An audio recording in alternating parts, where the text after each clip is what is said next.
Returnal, the third-person shooter roguelike that took the gaming world by storm as a sleeper hit that turned out to be better than it had any right to be. But how did it get to be the masterpiece it was? Join us as we explore the story behind Returnal.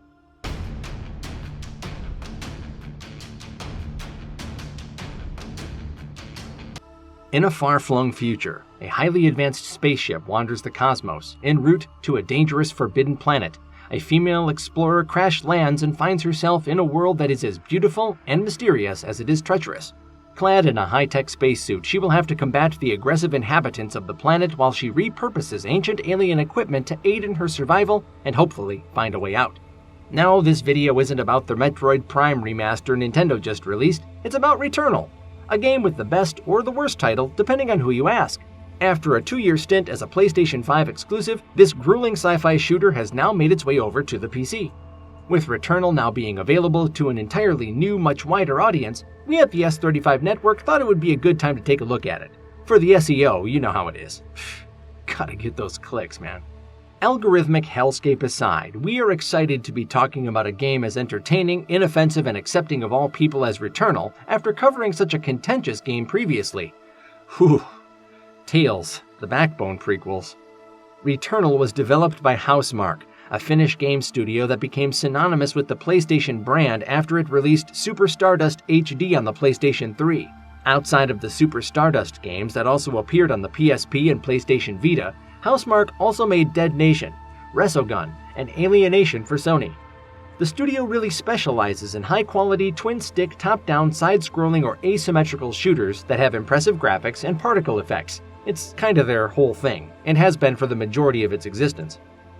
And if it hadn't been for Housemarque's game director Harry Kruger, it might never have broken out of that box. In 2014, Housemarque held an internal pitch meeting to establish some ideas for future projects. At that meeting, Harry suggested that the studio make a full-fledged AAA game. He was essentially mocked and laughed out of the room, and went back to working on Nex Machina with his head down in shame. But he's a wily one, that Harry Kruger. The bones of what would become Returnal started to come together a year later. A dark planet concept that outlined things like a sci-fi setting infused with cosmic horror and roguelike elements. Actual development on Returnal began in 2017 with a team of just 5 people and without Harry's involvement, as he was still working on getting Nex Machina out the door. A few months later, Nex Machina was on the market and the Returnal development team grew to 25 people under Harry's direction. At that early point in the game's development, Returnal wasn't yet locked in as the AAA game Harry asked for a few years prior. It could have very well been another top-down twin-stick shooter if the team wanted to play it safe. However, they collectively believed that what they were working on was so special, that the concept they had was so powerful, it gave them the confidence to shoot for the moon, so to speak. The decision to make Returnal the third-person sci-fi roguelike shooter with AAA presentation instead of their typical 2D approach effectively made the game Housemarque's biggest undertaking yet. This incurred quite a bit of risk for Sony, who was funding and publishing the project after the previous Housemarque game wasn't much of a success.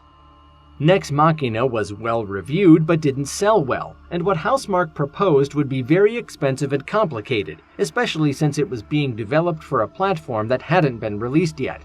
But Sony took on that risk, and the rest, as they say, is history. The team made steady progress for several years and even managed to continue development going through COVID via remote work. By the time the game was nearing release in April 2021, the Returnal development team had grown to 80 people, all working diligently to bring this incredibly adventurous, incredibly risky game to market. Now PC players can uncover the mystery of Atropos. Just make sure your trigger fingers are warmed up. So what's your favorite third-person shooter roguelike? Let us know in the comments, but remember to be cool. And while you're here, why don't you check out our video where we ask, is it even ethical to buy Hogwarts Legacy? It is. And stay tuned for our upcoming acclaimed game retrospective on Stalker.